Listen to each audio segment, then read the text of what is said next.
దేవునికి స్తోత్రము. కూడి వచ్చిన మీ అందరికీ కూడా దేవుని నామములో వందనాలు. అలాగే ఈ సమయంలో అల్పుడునైనటువంటి నాకు దేవుడు ఈ గొప్ప అవకాశాన్ని ఇచ్చి ఇటు రీతిగా ఆయన యొక్క మాటలు మీతో పంచుకోవడానికి ఇచ్చినటువంటి దేవాతి దేవునికి కూడా వందనాలు తెలియజేసుకుంటూ ఈ సమయంలో మనందరం కూడా త్వరగా వాక్యంలోకి వెళ్ళిపోదాం. వాక్యము మనందరికీ ఆత్మీయ ఆహారం వంటిది. అది ఎంతమంది నమ్ముతున్నారు? దేవుని వాక్యము మనకి ఆత్మీయ ఆహారం వంటిది. ఆత్మీయ ఆహారం అనేది మనల్ని పరలోక రాజ్యానికి తీసుకుపోవడానికి చాలా ప్రాధాన్యతమైనటువంటి విషయం. భౌతికమైనటువంటి ఆహారము ఏ విధంగా ఉంటుందో మనందరికీ తెలుసు. కానీ ఆత్మీయ ఆహారం అనేది మన జీవితంలో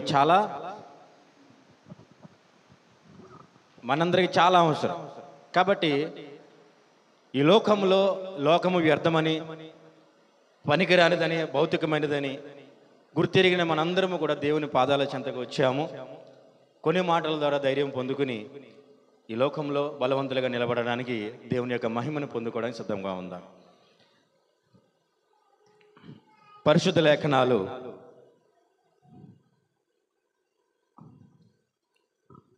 ఇర్మియా గారు రాసినటువంటి అధ్యాయము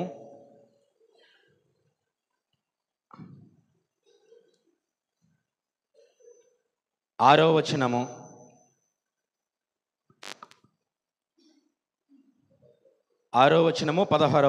6వ అధ్యాయము 16వ వచనము. యెహోవా ఇలాగు సెలవిచ్చుచున్నాడు,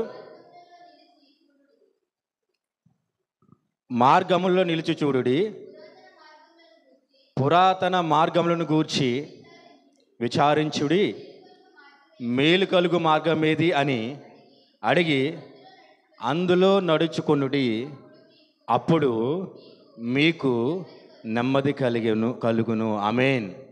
నెమ్మది కలుగును. ఆమేన్. నెమ్మది కలుగును అనే మాట ఎంతమందికి నెమ్మది కలిగించింది ఈ సమయంలో నాకైతే తెలియదు. కానీ నేను ఈ వాక్యాన్ని ఒకసారి గమనిస్తున్నప్పుడు చాలా నెమ్మది కలిగించింది. నెమ్మది 3 అక్షరాలు. 3 అక్షరాలు కలిగినటువంటి ఈ పదం మన జీవితాలకి ఎంతో నెమ్మది కలిగిస్తుంది. మనుషుల యొక్క మాటల ద్వారా చాలా ఓదార్పు కలిగే మాటలు మనకు వినొచ్చేమో, కానీ దేవుని యొక్క మాటల ద్వారా కలిగినటువంటి నెమ్మది చాలా గొప్ప ఆదరణ కలిగిస్తుంది మనందరి జీవితాలకి. ఎందుకంటే చూస్తూ ఉన్నాము, పోయినటువంటి కాలములు, ఇప్పుడున్నటువంటి పరిస్థితులు, వాటన్నిటిని గమనిస్తే రాబోతున్నటువంటి పరిస్థితులు ఏ మాదిరిగా ఉంటాయో మనందరము కూడా గ్రహించగలిగే జ్ఞానము దేవుడు మనకిచ్చాడు. ఆమేన్. గ్రహించగలిగే జ్ఞానం మనకిచ్చాడు దేవుడు. గ్రహించగలిగే జ్ఞానం మనకిచ్చాడు కాబట్టి గ్రహించగలిగి ఏమి చేయాలి, ఎలా ఉండాలి, ఏ విధంగా నడిపింపబడాలి, ఏ విధంగా దేవుడి యొక్క రాజ్యానికి అర్హులుగా మనం తీర్చిదిద్దబడాలనేది మనం సిద్ధపడాలి. సో మీ అందరికీ అర్థమవుతుందని నేను అనుకుంటున్నాను. ఎందుకంటే చాలా వ్యక్తుల జీవితాలలో, వ్యక్తిగత జీవితాలలో, కుటుంబ జీవితాలలో, అనేకమైనటువంటి చోట్ల చేస్తున్నటువంటి ఉద్యోగ పరిస్థితులలో ఏ విధంగా చూసినా వ్యక్తుల జీవితాల్లో నెమ్మది కరువైపోతుంది. ఈ రోజుల్లో నెమ్మది కరువైపోతుంది. కాదని చెప్పగలమా మనందరము? నెమ్మది కరువైపోతుంది. మరి ఈ నెమ్మది అనే దానికి ఎవరు సరైనటువంటి ధైర్యాన్ని చెప్పగలిగేది? ఎవరు చెప్పగలుగుతారు ధైర్యం? ఎవరు చెప్పలేరు. మన యొక్క ఈ జీవిత ప్రయాణంలో ఇంతవరకు మనం బ్రతికినటువంటి ఈ జీవిత ప్రయాణంలో ఎంతోమందితో సహచరులుగా ఉన్నాము, కలిసి ఉన్నాము, కొంతకాలం నడిచాము. ఏ మాత్రమైనా సరే మన జీవితంలో నెమ్మది కలిగిందా? లేదు. నెమ్మది కలగలేదు. నెమ్మది అంటే ఏంటి? నెమ్మది కలిగి ఉండడం అంటే ఏంటి? రేపటి రోజు గురించి ఆలోచన లేకుండా, మనసుల్లో కకలావికలం చేసేటటువంటి తలంపులు లేకుండా, వ్యక్తిని చాలా కృంగి తీసేటటువంటి ఆలోచనలు లేకుండా ఏ వ్యక్తి అయినా, ఏ మనిషి అయినా స్థిరముగా ఖచ్చితంగా ఒక్కరోజైనా నిద్రపోయి ఉంటాడా? అది మన వ్యక్తిగత జీవితాలకి వదిలేస్తే మన మనస్సే మనకి ఉత్తరవాది, ఖచ్చితంగా సమాధానం చెప్తుంది. కానీ దేవాతి దేవుడు చెప్తున్నాడు, ఆయనే నెమ్మది కలిగించే దేవుడు, సమాధానకర్త అయినటువంటి యెహోవాను, ఆయన వాక్యాలను వెంబడించి దేవుని యొక్క నడవడికలో, ఆయన మార్గంలో నడిచినట్లయితే మనకి అన్నీ ప్రాప్తిస్తాయి.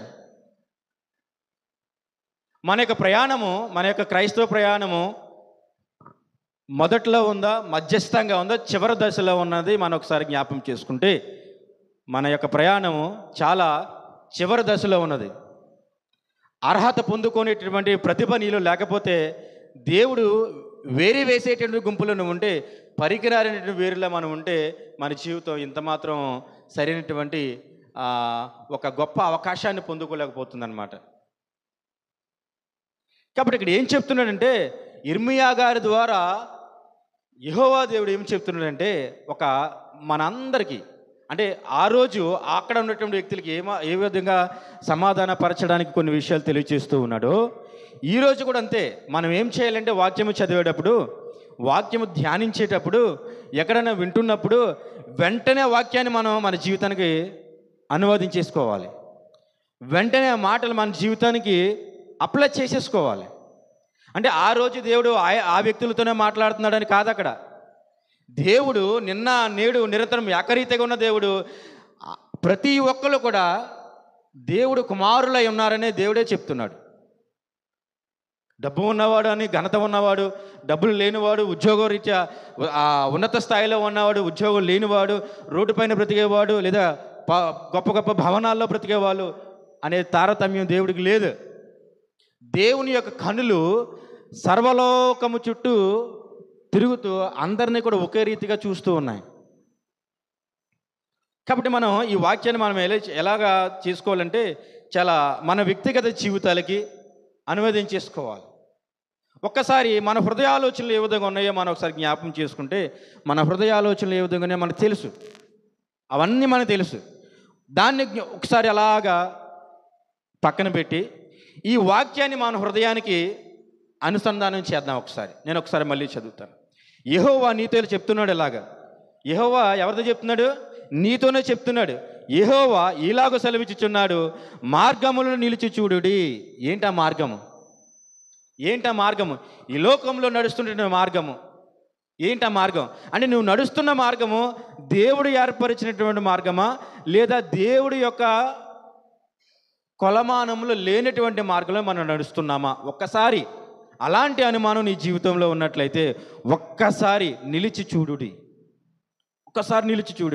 ఎందుకంటే కాలము సమీపిస్తూ ఉన్నది, వచ్చుచున్నవాడు త్వరగా వస్తాడనే దేవుని వాక్యము ఖచ్చితంగా చెప్తున్నది. కాబట్టి మనకి సరైన ఆప్షన్లు, మరికొన్ని ఆప్షన్లు మన జీవితంలో లేవు. నడుస్తున్నటువంటి మార్గములో ఒక్కసారి నిలిచి చూడుడి అంటున్నాడు. ఒక్కసారి నిలిచి చూసి, నువ్వు నడుస్తున్న మార్గము దేవునికి ఇష్టమైన మార్గమా, లేదా దేవునికి ఇష్టమైన మార్గము కాదా? ఒకసారి ఆలోచించమన్నాడు.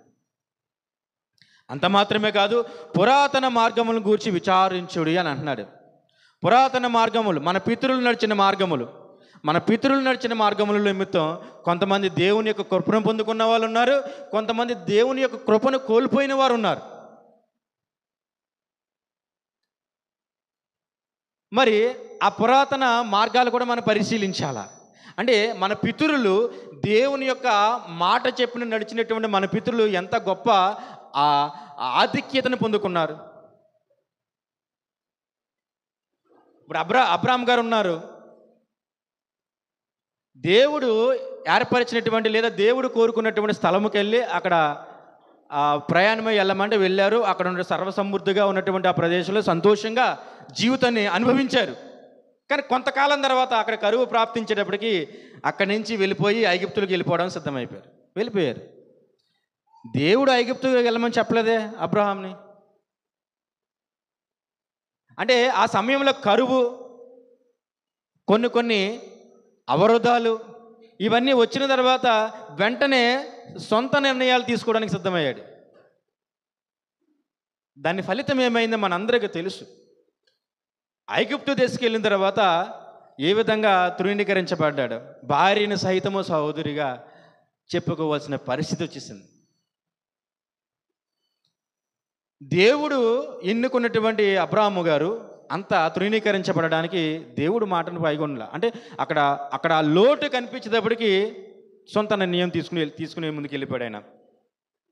కానీ మనం అలా చేయకూడదు చాలా విధాలుగా. ఎందుకంటే మనం ఏం చేయాలంటే దేవుడు నేనే మార్గము, నేనే సత్యము, నేనే జీవము అని చెప్తున్నటువంటి మాటలు మన హృదయాల్లో ఇంకా స్థిరపరచుకోకపోతే ఏం ఉపయోగం? అంటే దేవుడు మార్గం అని చెప్పినటువంటి ఆయన మాటలు, ఆ మార్గము సరైనది కాకపోతే మన యొక్క ప్రయాణము సరైన విధముగా ఉండదు. నేనే మార్గము, నేనే సత్యము, నేనే జీవం అని యోహాను సువార్త 14:6 వచనంలో దేవుడు తెలియపరిచాడు మనందరికీ. సో ఈ మార్గం లేకపోతే మన ప్రయాణం లేదు, మార్గము లేకపోతే ప్రయాణం లేదు. ఇప్పుడు మన అధికారులు మన మార్గానికి, మన ప్రయాణానికి ఒక రోడ్డుని నిర్మించకపోతే ఏ విధంగా మన గమ్యం చేరుకోగలుగుతాము? లేదు. మార్గము లేకపోతే ప్రయాణమే లేదు అసలు. మరి మన ప్రయాణము భూలోకము నుండి పరలోకానికి కదా. అంటే నీ ప్రయాణము ఇక్కడి నుంచి మన ఇంటి వరకా, లేదా మన ఇంటి నుంచి మన బంధువుల ఇంటి వరకా, లేదా మన శ్రేయోభిలాషుల ఇంటి దగ్గర నుంచి లేదా మన ఇంటి వరకా? అంటే ఈ లోకంలో వ్యక్తుల మధ్య ప్రయాణమా మన జీవితము? కాదు. ఆలోచించి నిర్ణయం తీసుకోమని చెప్తున్నాడు. ఒక్కసారి నిలిచి చూడు, మన మార్గము ఏది? నేనే మార్గం అని దేవుడు చెప్తుంటే మన మార్గాలు మాత్రం భూమి పైన ఈ లోకంలో ఏర్పరచుకుంటున్నాం మనం. సో దేవుని చెప్పిన మాటల ప్రకారం నేనే మార్గం అన్నాడు. ఆ మార్గము లేకపోతే మనకు ప్రయాణమే లేదు. మరి యేసుక్రీస్తు ప్రభుల వారు ఆ రోజు చెప్పాడు, నేనే సత్యం అని చెప్పాడు. సత్యం అంటే ఏంటమ్మా? అసలు మార్చలేనిది. మనం ఒక మాట చెప్పి ఆ మాటను మార్చడానికి ఏమాత్రం ఆలోచించము. కానీ దేవుడు ఒక మాట సెలవిచ్చి వాగ్దానము చేసినటువంటి దేవుడు మళ్ళీ మాట మార్చే దేవుడు కాదు ఆయన. మరి అలాంటి గొప్ప సత్యవంతుడు, అంత గొప్ప మహిమ కలిగినటువంటి, రోషము కలిగినటువంటి మా దేవుడు చెప్తున్నాడు నేనే మార్గం అని చెప్తున్నాడు. మనం ఈ మార్గాన్ని మనం అన్వేషించాలి. మరి అలాంటి ప్రభు మళ్ళీ ఇంకేం చెప్తున్నాడు? ఆయనే జీవం అని చెప్తున్నాడు కదా. మరి ఏంటి ఆ జీవము? ఇప్పుడు జీవం లేకపోతే బ్రతుకుంది అసలు మన జీవితంలో? అసలు నువ్వు నేను బ్రతికుండడానికి కారణం ఏంటి? దేవుడు పెట్టిన జీవం కాదా మన జీవితంలో బ్రతికుండడానికి? కాబట్టి మన ప్రయాణము జరుగుతూ ఉన్నది, మనకు జ్ఞానము కలిగి ఉంది, మన జీవితంలో మన దేహంలో జీవము ఇంకనూ ఉంది. ఇవన్నీ ఉన్నాయి అంటే ఎవరికి ప్రాధాన్యత ఇవ్వాలి? మనం ఎవరిచ్చారు? నీ పక్కనున్న వ్యక్తులు అవన్నీ మీకు ఇచ్చారా? లేదా మన ఒక స్నేహితుడు కానీ ఆ స్నేహితుడు ఇవన్నీ మీకు ఏర్పరిచాడా? నీకు మార్గాన్ని ఏర్పరిచాడా? జ్ఞానాన్ని నింపాడా? మహామహులు, గొప్ప గొప్ప డాక్టర్స్ కూడా మనిషికి ప్రాణం పోయలేనటువంటి పరిస్థితుల్లో ఉన్నారు ఇక్కడ. మరి జీవాన్ని పోసింది ఎవరు? కాబట్టి ఖచ్చితమైనటువంటి మాట దేవుని దగ్గరే ఉంది. కాబట్టి ఆ మార్గాన్ని మనం అన్వేషించాలి. మన సాధారణంగా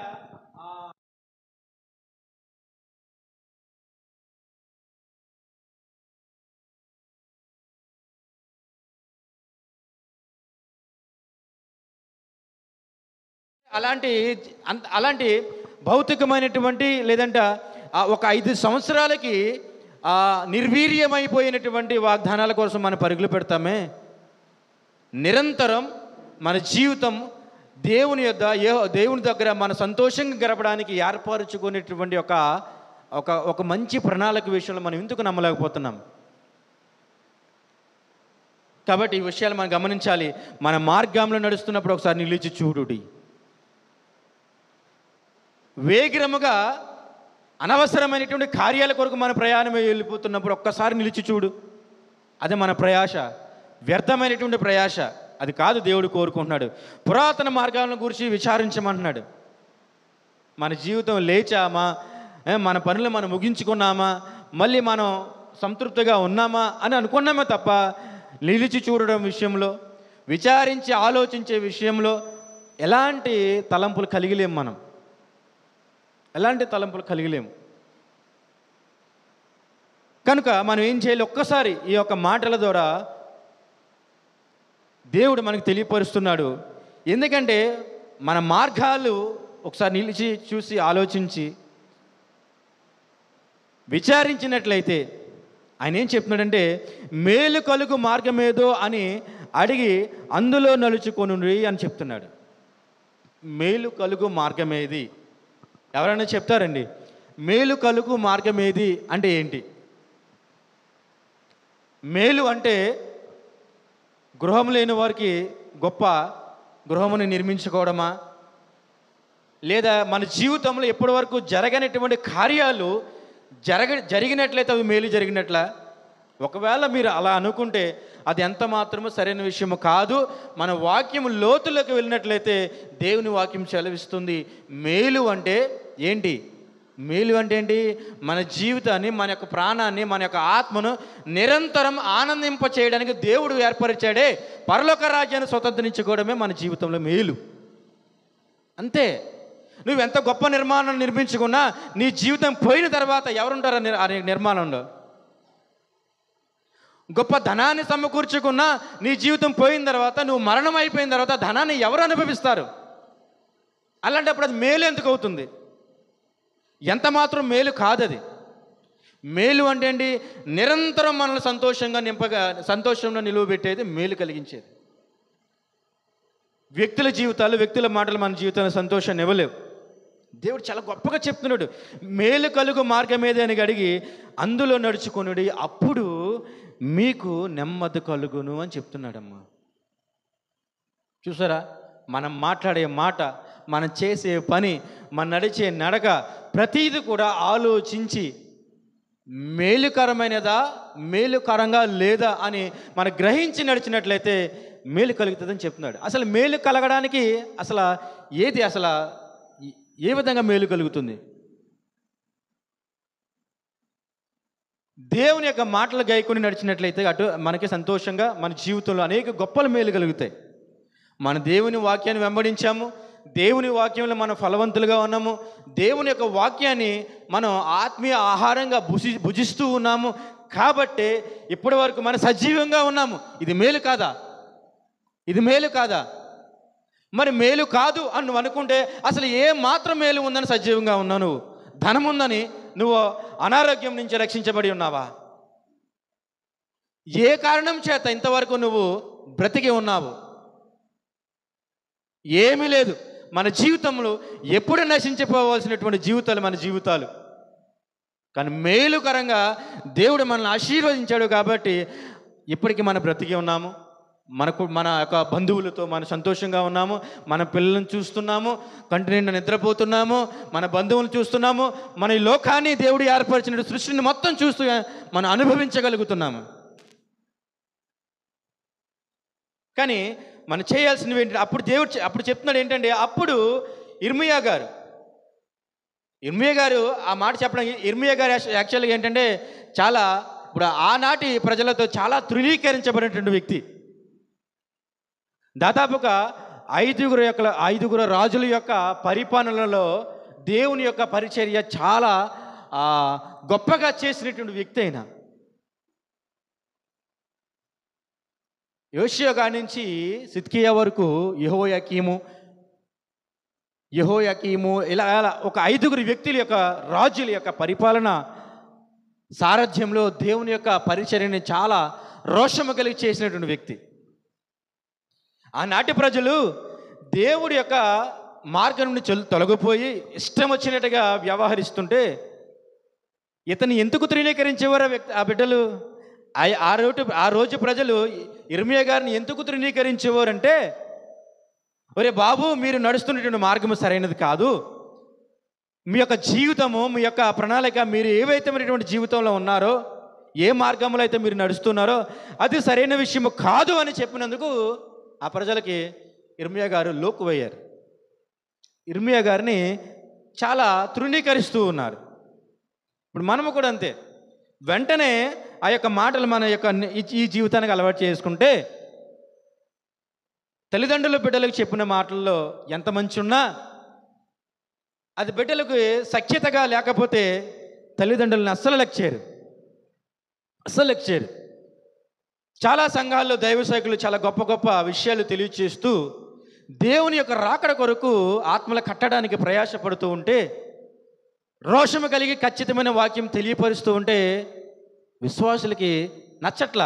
దైవ సేవకులు ఎలాంటి దైవ సేవకుల్ని ఇష్టపడతారు అంటే మనందరికీ తెలిసిన విషయమే. అలాంటి విషయం మనకి ఇప్పుడు సబ్జెక్ట్ కాదు. కానీ రోషము కలిగి దేవునిక పరిచర్య చేసే వాళ్ళకి ఎవరైనా సరే లోకానికి ఇష్టం ఉండదు.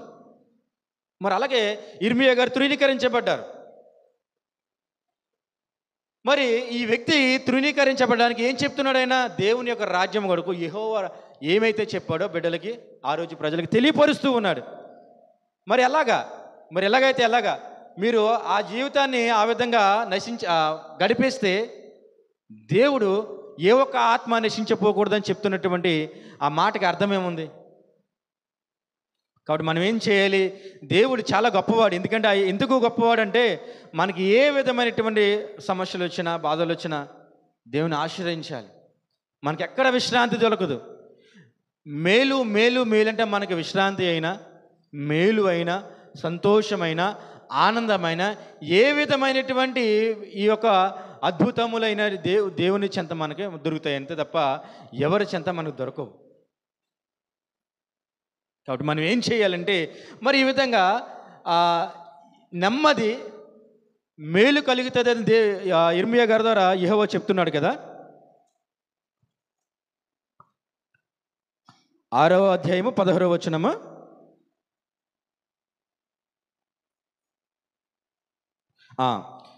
సో అప్పుడు ఇవన్నీ చెప్పి అప్పుడు మీకు నెమ్మది కలుగును అని చెప్తున్నాడు. సరే, నెమ్మది కలుగును అని యెహోవా దేవుడు చెప్తే మనం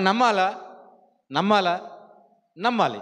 ఎందుకు నమ్మాలి అంటే మాట ఇచ్చిన వాడు నమ్మదగిన వాడు. కాబట్టి ఆ నమ్మదగిన వాడు కొన్ని విషయాల ద్వారా మనకి తెలియపరుస్తూ ఉన్నాడు. ఏంటి ఆ విషయాలు అంటే, ఎందుకంటే దేవుడు నెమ్మది కలిగి చేసిన కొందరు వ్యక్తులు మన జీవితంలో ఉన్నారు చాలామంది. అంటే మనకి నెమ్మది కలిగి చేశాడు. ఇప్పటి వరకు మన జీవితాలకు ఎప్పటి వరకు నెమ్మది కలిగి చేశాడు దేవుడు. అలాంటి వ్యక్తులు మన ముందు తరాల్లో కొంతమంది వ్యక్తులు మనం జ్ఞాపకం చేసుకుంటే, ఎవరెవరు జ్ఞాపకం చేసుకోవచ్చు? మనం చాలామంది వ్యక్తులు ఉంటారు. కానీ కొంతప్పుడు నయమాన్ గారు విషయం జ్ఞాపకం చేసుకోండి ఒకసారి. నయమాన్ గారు ఒక గొప్ప సైన్యాధిపతి. అవునా? సైన్యాధిపతి, గొప్ప రాజ్యానికి సైన్యాధిపతి. ఆయనకి కుష్టి రోగం వచ్చినప్పుడు ఎక్కడ దీనికి పరిష్కారము దొరుకుతుంది, ఎక్కడ దీనికి స్వస్థత కలుగుతుంది అని ఆయన యొక్క ఆలోచించే యొక్క ప్రయాణంలో, అతని ఆలోచనలో నయమాను గారి యొక్క భార్య సేవకురాలు ఒక ఇశ్రాయేలు స్త్రీ అన్నమాట. ఆ స్త్రీ దేవుని పట్ల చాలా భయభక్తులు కలిగి నిరంతరం దేవుని ఆరాధించేటటువంటి ఒక భయభక్తులు కలిగినటువంటి ఒక స్త్రీ. ఆ యొక్క స్త్రీ యొక్క మాట చెప్పిన నయమాను గారు అలా ప్రయాణమయ్యి ఒక చోటుకి వెళ్ళి అక్కడ అతని కుష్టి రోగానికి కావాల్సిన సమాధానం కోసం ఎదురు చూస్తూ ఉన్నాడు. కుష్టి రోగానికి సమాధానం ఏంటి? ఎక్కడికి వెళ్ళాడు ఆయన? పలానా చోట ఒక గొప్ప దైవ సేవకులు ఉన్నారు, ఒక గొప్ప ప్రవక్త ఉన్నారు, ఆయన దగ్గరికి వెళ్తే మీకు సరైన సమాధానం జరుగుతుంది అని ఆ బిడ్డ ద్వారా తెలుసుకుని ప్రయాణం ఎలాగనుకున్న గొప్ప సైన్యాధిపతి కదా, ఆయన యొక్క సేవకులను, గొప్ప గొప్ప రథములను, పెద్ద సైన్యంతో బయలుదేరి వెళ్ళాడు ఆయన కుష్టి రోగం కొరకు స్వస్థత. మనకు తెలుసో తెలీదో ఆ రోజుల్లో కుష్ఠరోగం అనేది చాలా దారుణమైనటువంటి, చాలా ప్రభావమైనటువంటి, విజృంభించినటువంటి వ్యాధి. మరి ఆ సమయంలో ప్రయాణమై వెళ్తే, ఎలీషా గారి దగ్గరికి వెళ్తే అక్కడ ఒక సమాధానం పొందుకున్నాడు. ఎందుకంటే ఎలీషా గారు ఈ విషయాన్ని కనుగొని, ఎలీషా గారు ఒక వ్యక్తి ద్వారా, అంటే ఒక దూత అనుకుందాం, వెళ్ళి అక్కడ నయమానికి స్వస్థత కలగడానికి ఒక నెమ్మది కలిగించేటువంటి ప్రయత్నం చేస్తున్నాడన్నమాట ఎలీషా గారు. అక్కడ నీటిలో మునిగితే స్వస్థత కలుగుతుంది అని ఆయన చెప్తే, ఈ నయమాన్ గారు అదేంటి నేను వచ్చానని కానీ గ్రహించకుండా, సైన్యాలకు అధిపతి గొప్ప వ్యక్తిని నేను వచ్చానని ఆయన రాకుండా, నన్ను వెంటనే స్వస్థపరచకుండా వెళ్ళి నన్ను ఆ నీటిలో మునిగితే స్వస్థత కలుగుతుంది అని ఎందుకు చెప్తున్నాడని చెప్పేసి కోపపడ్డాడు ఆయన. సైన్యాధిపతి కదా, కొంచెం అహంకారం ఉంటుంది, అధికారం ఉంది కదా, కొంచెం అహంకారం ఉంటుంది. మరి ఆ కోపపడితే ఎలా కుదురుతుంది? అప్పుడు అక్కడ ఉన్నటువంటి ఈ సైన్యాధిపతులు ఉంటారు, ఆ వ్యక్తుల యొక్క సలహా మేరకు నయమాను గారు మళ్ళీ సరే కోపపడకూడదని ఆయన యొక్క మాటని, దేవుని యొక్క ప్రవక్త మాటని విశ్వసించి ఆ నీటిలో మునిగితే స్వస్థత పొందుకుని గొప్పగా ఆయన సంతోషంగా ఆయన తిరుగు ప్రయాణం అనేది మొదలుపెట్టాడు. మరి అన్ని సంవత్సరాల ఆ ఇబ్బందుల్లో, ఆయన జీవితంలో ఆయనకు ఉన్నటువంటి ఆధిక్యము ద్వారా ఏ విధంగా కూడా అతని యొక్క రోగమును నయం చేసుకోలేదు. ఆయన ఆ రోగం నయం చేసుకోలేకపోయాడు ఆ వ్యక్తి. దేవుని యొక్క ప్రవక్త దగ్గరికి వచ్చాడు, దేవుని యొక్క మాట చెప్పిన స్వస్థత పొందుకున్నాడు, సంతోషంగా ముందుకెళ్ళాడు, నెమ్మది పొందుకుని. మరి ఈ వ్యక్తి జీవితాలు మనం జ్ఞాపకం చేసుకుంటే, యెహోవా మాటలను ఆలకించి, దేవుని యొక్క మాటలను ఆలకించి, ఒక్కసారి ఆయనకి మాటలు మనం విశ్వసించి నిలబడినట్లయితే నెమ్మది కలిగించడానికి ఆయన సిద్ధంగా ఉన్నాడు. కానీ మనం మాత్రమే దేవుని మాటలు మనం వెంబడించము. మరి దేవుని మాటలు మనం వెంబడించకపోతే ఏ విధంగా మన జీవితానికి ఒక మార్గం నిర్దేశించబడుతుంది? ఇంకో వ్యక్తులు మనం తీసుకున్నట్లయితే, ఇప్పుడు ఇశ్రాయేలు గురించి మనందరికీ తెలిసిందే. వాళ్ళ యొక్క ఈ యొక్క యాత్రలో, కనాను యొక్క యాత్రలో చాలా రకాలుగా ఇబ్బందులు పడ్డాడు, చాలా శ్రమలు పడ్డారు. మరి యెహోషువ ద్వారా కూడా చాలా గొప్ప గొప్ప మేళ్ళు పొందుకున్నారు ఇశ్రాయేలు. ఇక్కడ ఏం చెప్తున్నామంటే, దేవుని మాటలు మనం ఆలకించి, దేవుని మాటలు మనం విశ్వసించి, దేవుని మాటలు నిజమైనవి అని నమ్మినట్లయితే ఆయన మనకి మేలు చేయడానికి సిద్ధంగా ఉన్నాడు. కానీ మనము వాక్యాన్ని వెంబడిస్తాము, వాక్యాన్ని చదువుతాము, కానీ మనం ఏం చేస్తామంటే ఆ సమయం వచ్చేటప్పటికి దేవుని యొక్క పిలుపు కొరకు లేదా దేవుని యొక్క సమాధానం కొరకు మనం ఆలోచించము. అక్కడే మన క్రైస్తవం, మన యొక్క జీవితంలో మనం ఇంకా దిగజారిపోవడానికి కారణాలు అవి. కనుక మనం ఏం చేయాలంటే, ఈ దేవుడు నెమ్మది కలుగజేసినటువంటి అనేక మంది వ్యక్తులు మన యొక్క పరిశుద్ధ లేఖనాల్లో ఉన్నప్పటికీ, ఈ రెండు ఉదాహరణల ద్వారా మనం తెలుసుకున్నాము, మనము కూడా మన యొక్క జీవితంలో నెమ్మది లేక, బాధలతో, శోధనలతో, అవమానములతో, ఇలా అనేకమైనటువంటి ఇబ్బందులతో మన జీవితాలు నలిగిపోతున్నట్లయితే ఆయన చెప్తున్న మాట అంటే, మార్గములు నిలిచి చూడుడి, ముందున్న వాటిని విచారించుడి, మేలైన వాటిని గురించి ఆలోచించమని. ఇవన్నీ చేస్తే అప్పుడు మనకి నెమ్మది కలుగుతుంది అని దేవుడు చెప్తున్నాడు. మరి వాటన్నిటిని మనం పొందుకోవాలి. మన క్రైస్తవ జీవితాల్లో వ్యక్తిగతంగా మనం పరిశీలించినట్లయితే నెమ్మది లేనటువంటి మన జీవితాలు. కాబట్టి నెమ్మది కొరకు దేవుని ఆశ్రయిద్దాం. ఆయన యొక్క పాదాల చెంత మనం నిలబడినట్లయితే ఆయనే మనకి నెమ్మది కలిగించే దేవుడు. కనుక ఇంకొక మాట ద్వారా మనం కొన్ని విషయాలు తెలుసుకుందాము.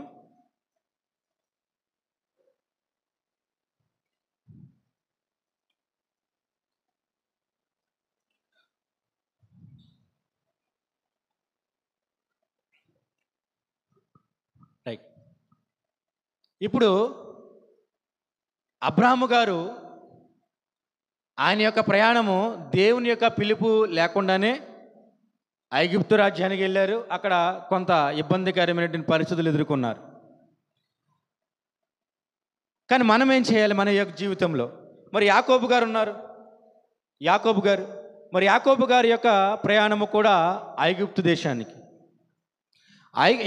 యాకోబు గారు ఐగుప్తు దేశానికి వెళ్ళే ఈ యొక్క ప్రయాణంలో చాలా రకాలుగా ఆలోచించుకున్నాడు ఆయన. అంటే ఆలోచించుకోవడం అంటే సొంత నిర్ణయాలతో పోలా.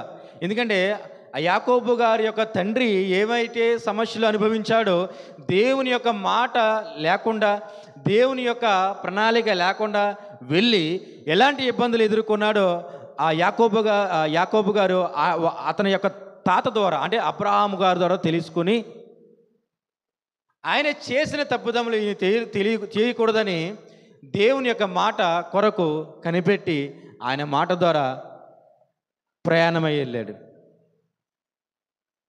సో ప్రయాణమై వెళ్ళినటువంటి యాకోబు గారు అక్కడ ఎలాంటి ఇబ్బందులు ఎదుర్కోవాలా, చాలా సంతోషంగా తన జీవితాన్ని అక్కడ వెలబుచ్చారు. కనుక మనం ఏం చేయాలంటే, ఏ సమస్యలు ఉన్నా, ఏ ఇబ్బందులు ఉన్నా దేవుని మాట కొరకు మాత్రమే మనం ఎదురు చూడాలి. మనుషుల మాటలు మనం ఆధారంగా చేసుకోకూడదు. ఎందుకంటే ఇప్పుడు ఆ రోజుల్లో వ్యక్తులు ఏ విధంగా దేవుని చేత బలవంతులుగా ఉన్నవాళ్ళు, అనేకమైనటువంటి అద్భుతాలు పొందుకున్న వాళ్ళు అయినప్పటికీ కూడా విశ్వాసంలో సన్నగిల్లి దారి తప్పిపోతుండే ఈ యొక్క ఇర్మియా ద్వారా ఒక యవ్వనస్తుడు ఆయన ద్వారా వాళ్ళందరినీ ఉత్తేజపరచడానికి, వాళ్ళందరినీ మళ్ళీ కట్టడానికి, దేవుని యొక్క రాజ్యం కొరకు సిద్ధం చేయడానికి ఇర్మియా గారిని ఎన్నుకున్నాడు. అసలు దేవునికి ఎందుకు ఈ ప్రయాస? పోయే వాళ్ళని పోనవచ్చు కదా, ఎందుకు నువ్వంటే నేనంటే దేవునికి అంత ఇష్టము? ఏం చేసామని దేవునికి ఇష్టం? మనం అంటే ఏమి చేసామని దేవునికి మనమంటే ఇష్టము?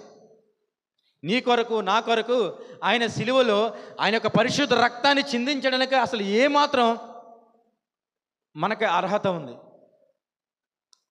మనకి ఏమాత్రం అర్హత లేదు. అలాంటి అర్హత లేని మన కొరకు ఆనాటి ఆ వ్యక్తుల నుంచి ఈనాటి మన వరకు కూడా ఒక్కొక్క వ్యక్తిని ఎన్నుకోవడానికి సిద్ధంగా ఉన్నాడు.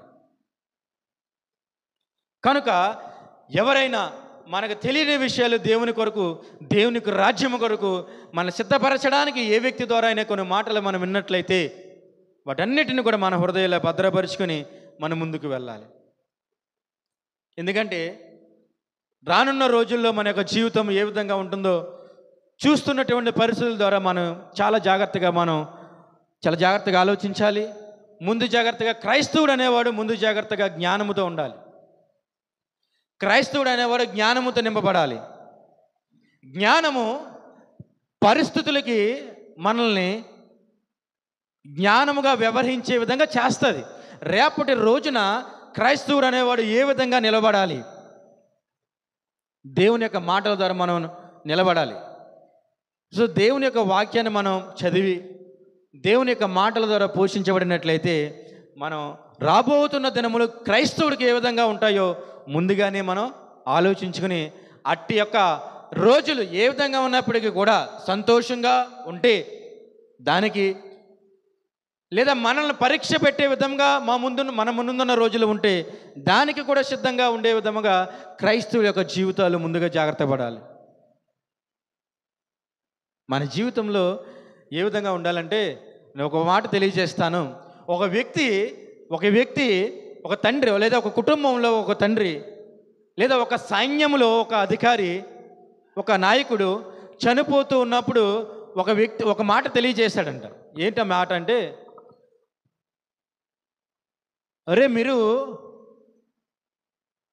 చాలా జాగ్రత్తగా బ్రతకండి, దేవునికి నేను ఇంకా దగ్గరగా బ్రతకాలనుకున్నాను, దేవుని యొక్క వాక్యము నమ్మి విశ్వసించి దేవుని యొక్క మార్గంలో చాలా ఖచ్చితంగా నిలబడాలనుకున్నాను. కానీ ఈ లోకంలో ఉన్నటువంటి బంధాలు, లోకంలో ఉన్నటువంటి పనులు కానీ, లోకంలో ఉన్నటువంటి వ్యక్తుల ద్వారా కానీ నా విశ్వాసం బలహీనమైపోయింది. నేను నా విశ్వాసంలో స్థిరంగా లేకపోయాను. లోకంలో ఉన్నటువంటి క్రియల ద్వారా బంధించబడిన దేవునితో అంత దృఢంగా నేను అంటుకట్టపడలేదు. మీరు కూడా ఆ విధంగా ఉంటే, మీరు కూడా ఒకవేళ ఆ విధంగా ఉంటే దేవుని యొక్క రాజ్యాన్ని మీరు పొందుకోవడానికి ఏమాత్రం మన జీవితంలో అర్హత ఉండదు. నేను కోల్పోయినటువంటి జీవితాన్ని మీరు పొందుకోవాలి అని ఆ నాయకుడు కానీ లేదా ఆ తండ్రి ఆ బిడ్డలకి అని కింద ఉన్న వాళ్ళకి హితబోధ తెలియజేస్తూ ఉన్నాడు. అంటే మనం ఏం చేయాలంటే మన జీవితంలో నూతన కార్యాల కొరకు మనం ఆశిస్తాము, మన కుమారుల కొరకు ఆశిస్తాము, మన చుట్టుపక్కల ఉన్న వ్యక్తులు ఒక ఉన్నతమైన జీవితం కొరకు ఆశిస్తాము, చాలా గొప్ప గొప్పగా మన బిడ్డల కొరకు ఆశిస్తాం. కానీ మనం ఏమి చేయాలి అంటే దేనికోగా ఆశించాలి అంటే మన ఆశ నెరవేర్చే దేవుడు మనకి కావాల్సిన బహుమానాలు ఏర్పరుస్తాడు. ఆయన మాట ఇచ్చి నెరవేర్చే దేవుడు మనకు బిడ్డలను దయచేస్తాడు, మనకు అద్భుతాలు గృహాలు దయచేస్తాడు, అద్భుతమైనటువంటి కార్యాలు మన జీవితంలో జరిగిస్తాడు. మరి ఇవన్నీ పొందుకున్న మనము మన కుటుంబాల్లో మన వ్యక్తులు మన బిడ్డలు వీటన్ని సంతోషంగా ఉన్నటువంటి మన జీవితాలు, మన బిడ్డల జీవితాలు దేవునితో అంటుకట్టబడపోతే ఏమాత్రం ఉపయోగం? మనం ఆడుకుంటాం, దేవా నాకు కుమారునిగా అనుగ్రహించు, కుమార్తెని అనుగ్రహించు, నాకు గొప్ప ఉద్యోగాన్ని అనుగ్రహించు, గొప్ప సహవాసాన్ని అనుగ్రహించు, చాలా చాలా మనం దేవుని దగ్గర విన్నవించుకుంటామే. ఒకవేళ దేవుడు నీ విజ్ఞాపన ఆలకించి నీ కుమారుడు కానీ కుమార్తెను కానీ అనుగ్రహిస్తే నీ ఉద్దేశం ఏంటి? ఆ బిడ్డ పట్ల నీ ఉద్దేశం ఏంటి? ఆ కుమారుని పట్ల ఏ విధంగా పెంచాలనుకుంటున్నావు? ఏ విధంగా బిడ్డలను పెంచాలనుకుంటున్నావు? మనం నీ వల్లే పెంచుతావా? నీ వల్లే పెంచుతావా? అంటే నీ వల్ల అంటే మనందరము తెలుసు, మనందరం ఏ ఒక్కడు నీతిమంతుడు లేడు అని పరిశుద్ధాత్మదేవుడు యెహోవా దేవుడే చెప్తున్నాడు. ఏ ఒక్కడు నీతిమంతుడు లేడు. ఆ మాట విని, దేవుని మాట పరిశుద్ధ లేఖనాల ద్వారా మనం విని చాలా రోజుల క్రితం విన్నాము.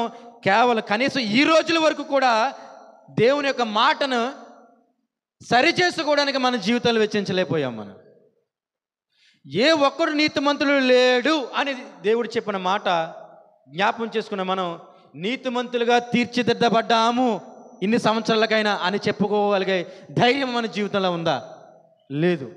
మరి నీతిమంతులుగా లేని మన జీవితాలు నీకు పుట్టినటువంటి బిడ్డలను ఏ విధంగా పెంచాలని ఉన్నావు? అదే నీతిమంతులు లేనిటువంటి మార్గంలో పెంచుతావా? అదే ధనం కోసం పెంచుతావా? అదే బంధువుల కోసం పెంచుతావా బిడ్డల్ని? దేవుడు బిడ్డలనేవాడు దేవుడు ఇచ్చే బహుమానం. మనకి లోకంలో ఇచ్చిన బహుమానం షోకేజ్లో చాలా గొప్పగా అలంకరిస్తామే, ఆ విధంగా దేవుని రాజ్యం కొరకు మన బిడ్డలను అలంకరించాలా.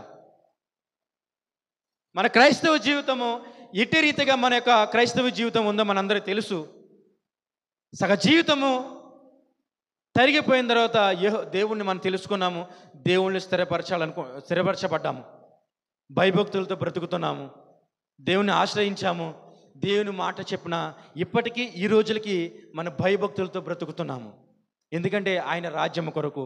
ఈ లోకము భౌతికమైనదని, ఈ లోకంలోని ఏ ఒక్కటి కూడా మనకి సంతోషాన్ని కానీ ఆనందాన్ని కానీ శాశ్వతమైనటువంటి పరలోక రాజ్యాన్ని కానీ ఇవ్వదు అని మనం నమ్మాము. కాబట్టి కనీసం ఈ జీవితం అంటే కనీసం ఈ వయసుకు వచ్చాకైనా సరే దేవుని వాక్యాన్ని మనం విశ్వసించాం. కానీ మన బహుమానము అట్టి రీతిగా ఉండకూడదు. మన బహుమానము ఈ లోకానికి వచ్చిన మొదటి దినము నుంచి దేవుని చూసేటటువంటి రోజు వరకు దేవుని యొక్క రాజ్యం, దేవుని యొక్క సన్నిధిలో మన బహుమానాన్ని పెంచాలని మనం ఆశపడాలి. అట్టి రీతిగా మనం పెంచాలంటే మనం పోషించబడాలి వాక్యంతో, మనం దేవుని రాజ్యంలో పోషించబడాలి. మనం పోషించబడితే మన బిడ్డలకి పోషించబడే విధంగా మన విత్తనాలు చల్లగలం. ఒక చెట్టు ఫలవంతుగా ఉంటే దానివల్ల మనం గొప్ప ఫలములు పొందుకుంటాము, ఆహారం తీర్చుకోగలుగుతాము. మనకు కలిగినటువంటి బహుమానము ఎవరి ద్వారా పోషించబడాలి? చుట్టుపక్కల ద్వారా పోషించబడ్డారనుకో గురుగులు చెల్లుతారు వాళ్ళ జీవితాల్లో. చుట్టుపక్కల ద్వారా వాళ్ళు పెరగాలి అని అనుకున్నామనుకో, తెలుసు లోకంలో ఎలాంటి పరిణామాలు ఉన్నాయో, వాటి ద్వారా పోషించబడాలి. అది మన జీవితానికి, మన బిడ్డల జీవితానికి ఏ విధమైనటువంటి మంచి విషయం కాదు.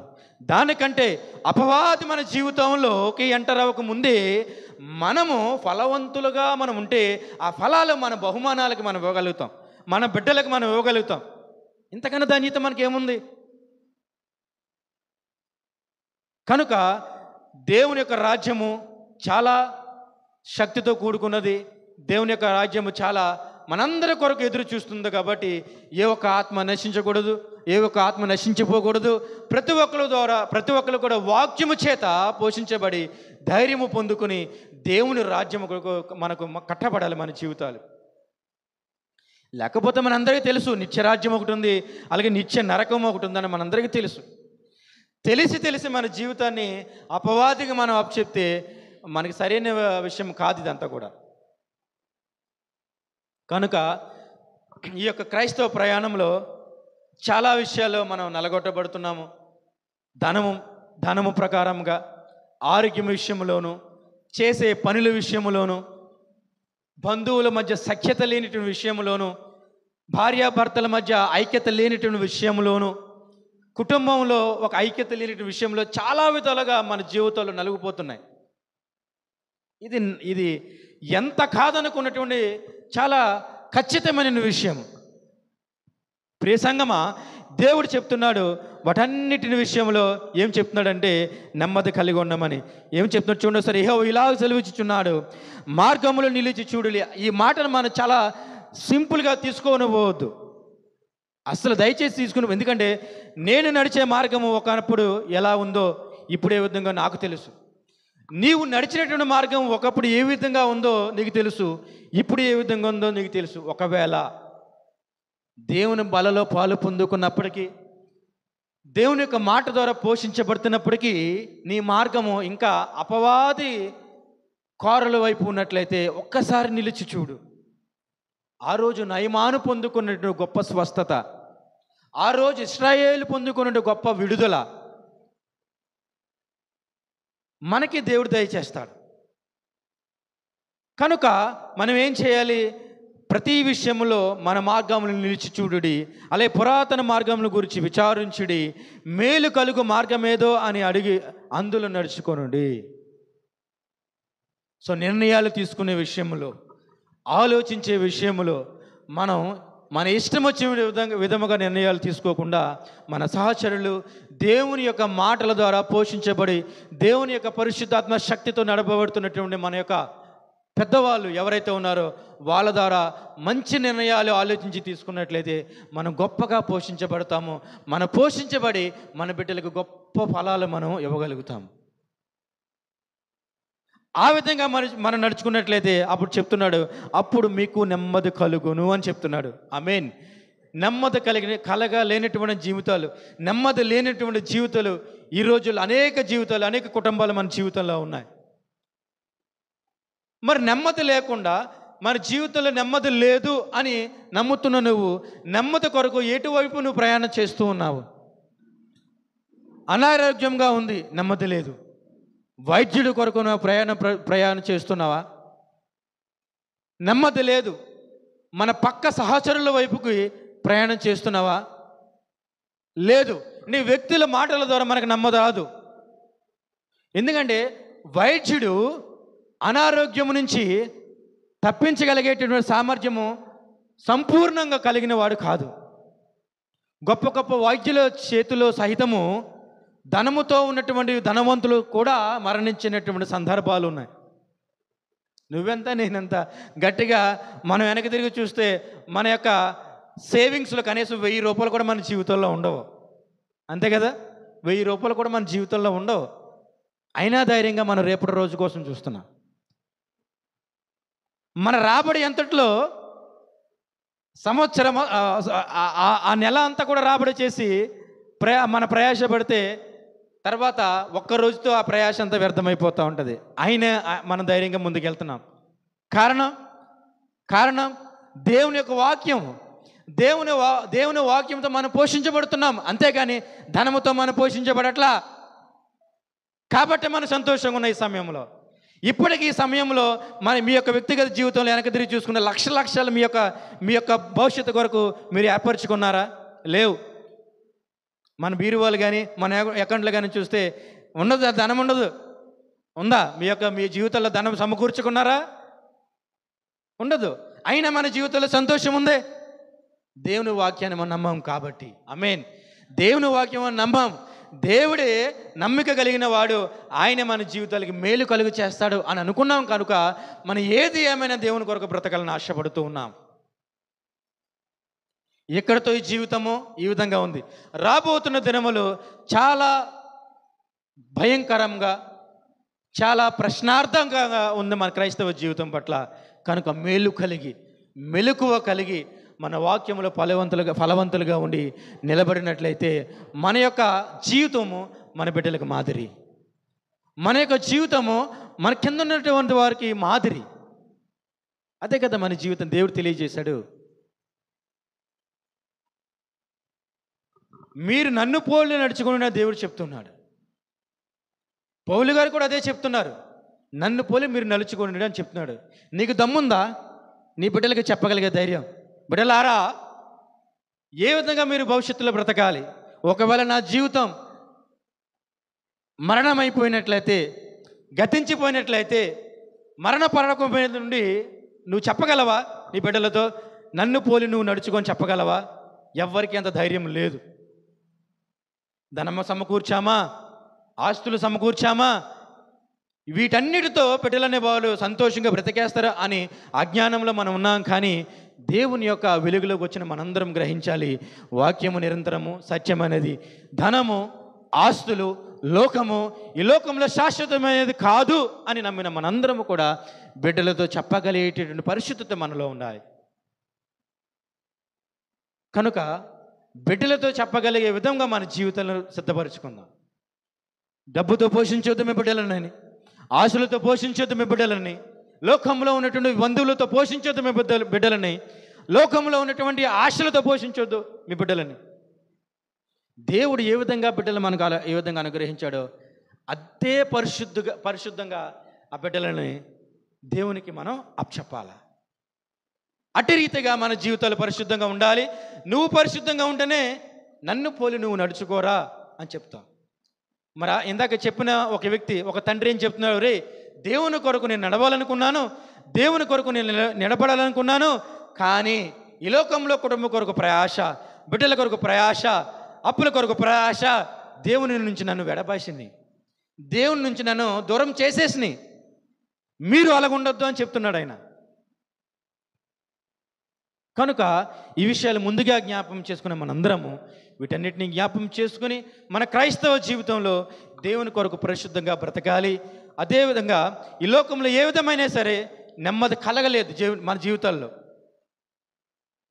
ఎందుకంటే జీవిత చర్మాంకంలో దేవుని యొక్క అద్భుతాలు గ్రహించే మనందరము కూడా ప్రయాణమయ్యి ప్రయాసపడి రోషం కలిగి ముందుకెళ్తుంటే లాగుతూ ఉన్నారు. నెమ్మది పొందుకుందాం. లాగుతూ ఉంటున్నాయి కొన్ని శక్తులు, నెమ్మది పొందుకుందాం.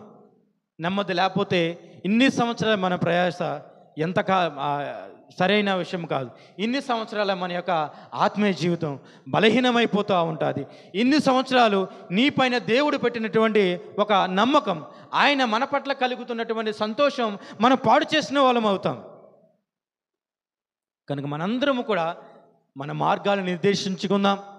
మనం నడుస్తున్న మార్గంలో ఒకసారి మనం నిలబడి మార్గము సరైనదా కాదా అని యోచించి, పరీక్షించి, పరిశోధించి దేవుని యొక్క సలహా ద్వారా సరైన నిర్ణయాలు మనం తీసుకుని మనం నడిచినట్లయితే మన జీవితంలో నెమ్మది కలగ చేయడానికి దేవుడు సిద్ధంగా ఉన్నాడు.